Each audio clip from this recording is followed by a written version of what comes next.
Hello, everybody. Welcome to the All Day Football Show. I'm your host, Jackson Kellogg. Today, we're doing Game Picks Week 13 edition, getting closer to the end of the regular season and the start of the playoffs. And as we near closer, last week, my record, our first week in a while of having all 32 teams playing, I went 13-3. Pretty good if I do say so myself. That puts my total season record at 111 wins, 65 losses, and the one Eagles-Bengals tie. So upset win of the week. Jeez, I have no words at all. Goes to the 49ers, and the not surprised of the week goes to the Steelers, as the Steelers were able to knock off the Ravens pretty easily after having their game pushed over and over again. Teams on bye this week, so this is the last week of byes for the whole season. And teams that are on bye this week, getting the last byes of the year, are the Buccaneers and the Panthers. So no Thursday night football this week, meaning we start immediately with 1 o'clock Sunday games. And that leaves us with the Dolphins against the Bengals. Bengals are without Joe Burrow for the rest of the year. They're rocking with Brandon Allen at the starting quarterback position. And the Dolphins, Tua Tagovailoa this week is questionable, but it seems like Ryan Fitzpatrick will most likely be the starter. I give this win to the Dolphins. They're the better team in this situation. They have enough defensive talent to go and knock off a Bengals team that is going to look very inconsistent without Joe Burrow at the helm. As long as the Dolphins can get pressure on the quarterback, which it shouldn't be too much of a difficult task, they will fend off the rest of the Bengals' attack. And then they just have to stay consistent on the offensive side of the ball and not make a ton of mistakes. Raiders-Jets. I think this might be... This is the last chance for the Jets to get a win this season. The Jets, for the rest of their season, play the Raiders, the Seahawks, the Rams, the Patriots, and the Browns. So I think this is their last chance, but I don't think the Jets take it. I think the Raiders do take the win. They had a very embarrassing loss against the Falcons, but I think this is their bounce-back week. Honestly, I would love for the Jets to win because it would help the Patriots in their late playoff push. It would help a lot, actually. But I think the Raiders are going to bounce back. Derek Carr is going to have a nice game against a fairly easy opponent. And if the Raiders do lose this game, don't expect the Raiders to make the playoffs. Colts, Texans. The Texans are riding a hot streak right now. The Colts have played okay, but they've been inconsistent like crazy this year. So I do give this win to the Texans for the aspect that Deshaun Watson, it's going to be very tough for the Texans. I don't think they make the playoffs. They would have to win out and then have a lot of other opponents lose out. That's just very, very nearly impossible. But Deshaun Watson, he's going for a late season push, might even push for an MVP, some MVP votes, because he's played great in the last couple weeks, and there haven't been very many consistent All-Stars this season. This isn't a year where, Mahomes has played great this year. I'm sure he'll get votes every year for the rest of his career. But Russell Wilson was in the lead for a bit. He hasn't played very consistently lately. Aaron Rodgers has been up there. Dalvin Cook, Derrick Henry. But I think Deshaun Watson, if he can ride out the rest of the season without any mistakes, then I think he can make a late push for an MVP vote. Whereas the Colts, they're good defensively, but they're inconsistent as you could imagine on offense. And this, against a team like the Texans, whose defense is starting to play better, you can't have any inconsistencies, or they might start to take advantage of it. But it'll be a little difficult for the Texans on the fact that they just lost Will Fuller for the rest of the season, as well as Bradley Roby due to PED suspensions. Titans-Browns. The Browns have played well this year. They've gotten good, dirty wins, whereas the Titans, they've played a little inconsistent. They go from blowing out one opponent to getting beaten pretty badly by another. So with that inconsistency, though, I do still give the Titans the win. The Browns team is built to pound the rock and make few mistakes, and the Titans team is built in a very similar fashion. And these teams don't have the greatest defenses to combat that. So I think it's going to be a very close game, but I do think the Titans pull through as the winner of this battle. Vikings versus Jaguars, two teams that have been some of the most inconsistent this year. The Vikings pulled through with a late win against the Panthers last week. And then the Jaguars, they haven't won a game since week 1. They're rocking with Mike Glennon as their starting quarterback this week, throwing Minshew and Luton on the bench. And that's why I give the Vikings the win, though the Vikings defense hasn't played great all year. This is one of the worst offenses in the league, and it's a perfect opportunity for them to work more towards getting a possible late wild card push. It's just another win to throw on, and they could get better as a unit working against a very weak opponent. They can work on some things and not so much worry about a late comeback. Lions-Bears. The Lions, this will be their first game without Matt Patricia, as he was fired this past week. And the Bears, Matt Nagy is furious over there. I wouldn't be surprised if he's gone after this year, along with Trubisky and even possibly Foles. This team is just a dumpster fire right now. They have no idea what they're doing. And that's why I still give them the win, because they are a dumpster fire just as much as the Lions are. Both these teams are playing very inconsistently this year. And the Bears do have a better defense than the Lions do. So it's going to be a very low-scoring affair that the Bears sneak past. I wouldn't be surprised if we see a defensive touchdown here, like a kick return by like Cordell Patterson or something along those lines, because that's just how bad these teams are right now. Saints-Falcons. The Saints still rocking with Taysom Hill at the quarterback spot. He's 2-0 since taking over for Drew Brees when he went on IR. And the Falcons had a blowout victory against the Raiders, where they do their thing, where they win most of their games to end the season, even though they don't play great in the first half. I do give the win to the Saints, the better team. They're starting to get ready for their Super Bowl run in the playoffs. If they lose this game to the Falcons, then it's going to start to get sketchy as to how proven this team is. I think they're the most proven team in the NFC.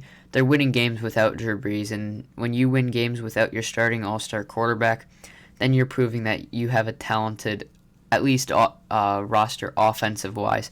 And the defense is starting to play better. Janoris Jenkins is out this game, so I honestly think that might be a benefit for them. Janoris Jenkins hasn't played great all year, and if anything has been holding them back. So you might expect this to be a high-scoring game, as the Saints secondary isn't very consistent, and the Falcons do have a plethora of weapons on their hand, whether it's Julio, Calvin Ridley, or Russell Gage. So I expect a high-scoring game that the Saints are able to pull through. Chargers, Patriots. I actually get the Patriots game this week, so I don't have to get mad at streaming services for an hour. So that's nice.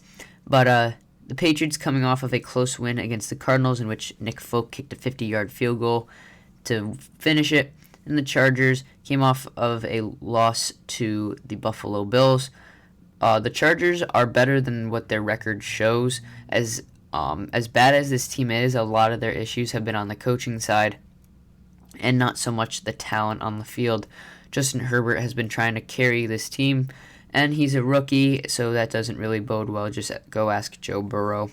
And for that reason, I give the win to the Patriots. Bill Belichick is an amazing coach against rookie quarterbacks. I don't remember what the actual record is, but he wins something like over 80% of his games against rookie quarterbacks. It's a very crazy statistic, and I think it just continues here. The Patriots, they'll play well defensively, and as long as the offense for the Patriots stops making mistakes, then it shouldn't be too hard of a victory for them to get. Rams Cardinals. I love the old school. I love the older Rams logo better than the current one. Rams versus the Cardinals, two teams that you would think would their records show. They don't tell the whole tale. The Cardinals right now they're 6-5. I think the Rams are somewhere around that, maybe like 7-4.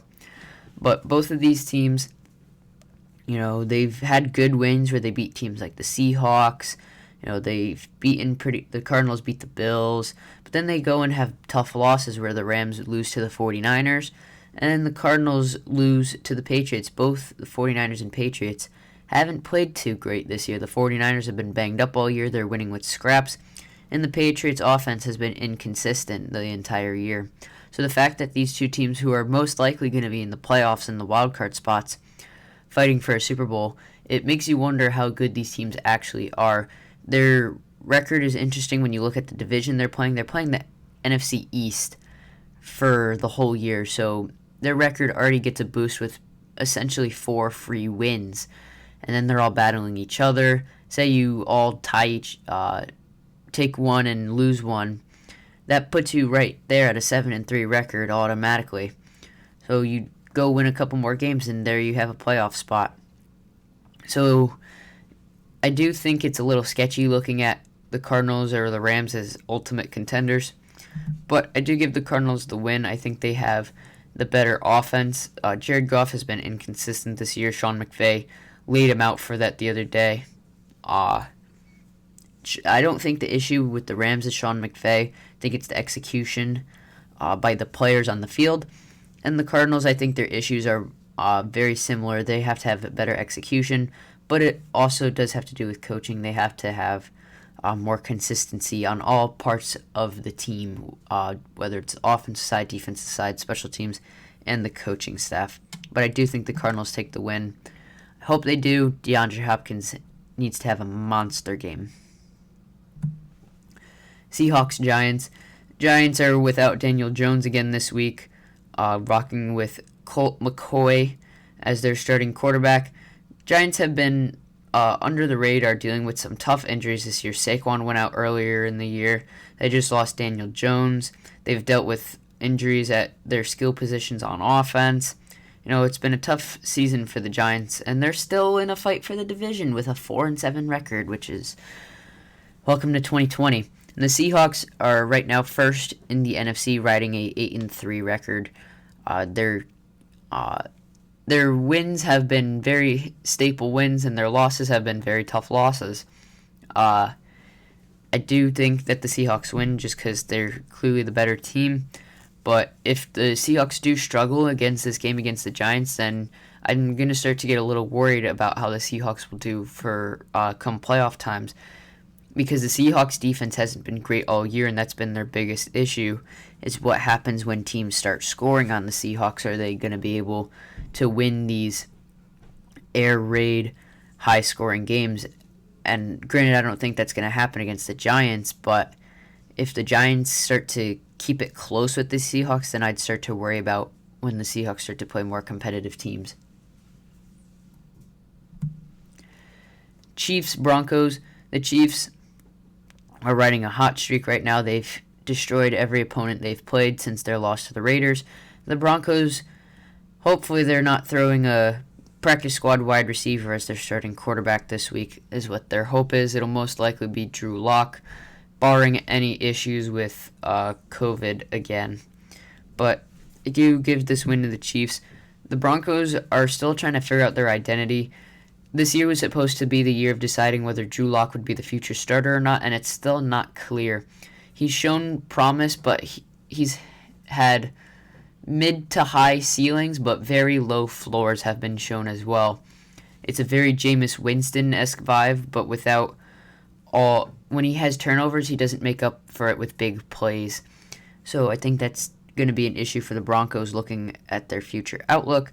And then the Chiefs are going to do their Chiefs thing and go take a good win. Pittsburgh, Washington. This game was moved to 5 o'clock on Monday due to all these COVID movements. The Steelers still undefeated, the only undefeated team in the league right now. They're kicking butt against all these other teams they're playing. They beat up the Ravens on Wednesday afternoon football. And Washington is not playing too horrible football themselves. They kept it. They had a very good blowout win against the Cowboys on Thanksgiving Day. And if Washington can put together a couple more wins, they might be able to steal the division. I don't think this is one of them, though, as I do think the Steelers are going to pummel Washington. As good as Washington is, Alex Smith and Antonio Gibson are looking like very bright spots. Terry McLaurin's a beast. And then that defensive front. And when the defense is consistent, this Washington can hang around with any opponent, I feel like. But the Steelers, I think, are too talented, high-powered for Washington to be able to handle. The second Monday game, Monday night, around 8 o'clock, the Bills will play the 49ers. The 49ers are playing better than people expected due to all the injuries they had. Richard Sherman got an interception in his first game back. And the Bills, who look like they're most likely going to take the AFC East, are trying to hold on to that position, not take any more losses. I give this win to the Bills. I think it's going to be a closer game than some might expect, somewhere around the score in the mid-20s. I expect the score to be definitely going to end as a one-score game. This 49ers team is very competitive. Kyle Shanahan deserves some nods for Coach of the Year for the way he's kept this team competitive with all the issues they've had. This is the way you run a franchise, and the opposite of this is how the Eagles have done it. When the Eagles have issues, then they don't have the depth to help them out. When the 49ers have issues, they just throw in the next guy and keep competing. So, that's the two different ways to run a franchise. I think John Lynch definitely deserves a nod as GM of the Year. If they were to give that award, I would totally give it to him this year. But the Bills, they're a much better team. They're a more consistent team than the Rams team that the 49ers played last week and beat with this roster. The Bills, I think, are just better, and they make less mistakes as a team than the Rams do. Getting to Tuesday night football between the Ravens and the Cowboys. The Ravens, they can't seem to get anything going. They keep having loss after loss after loss. They're starting to lose their position in the playoffs. And the Cowboys just had a blowout loss on Thanksgiving, like I mentioned, against Washington. I do give this win to the Ravens. This is a good opportunity for them to prove that they're not absolute garbage like some people think they are. The Madden curse is real, and it has hit to our Ravens quarterback, Lamar Jackson. Not only has he been hit with COVID, this team is on the downslide, and other defenses are starting to figure him out. This is a similar effect that Greg Roman had with Colin Kaepernick in his time with the 49ers. Colin Kaepernick was kicking butt against other teams. They were doing well, but as soon as people figured out what Greg Roman was doing, nothing happened with that offense since. So I think we're going to start to see a similar situation here where teams start to figure out Lamar Jackson, and the Ravens don't adapt. They just expect things to work, and that's why they lost to teams like the Patriots. They couldn't do anything against the Titans. But this is the perfect game for them to work on that. The Cowboys have a good linebacking core in Leighton Vander Esch and Jalen Smith. Their other positions are a little could be better, could be worse type of situation. But they're not a very good defense at all. And the offense is straight awful this year. Andy Dalton hasn't played the greatest. And then Zeke has been a fumble machine this year. This has been one of his worst career years. Their only bright spots right now are at their receiving core. So if the Ravens don't pull through with a dominant win here, then it doesn't look great for the Ravens' future outlook. But anyways, guys, thank you so much for watching. If you enjoyed, be sure to leave a like and subscribe if you aren't already. It would be greatly appreciated in helping trying to grow this channel. Hope you all have a great football Sunday tomorrow, and let's go root for those Patriots to beat the Chargers and make a late playoff push.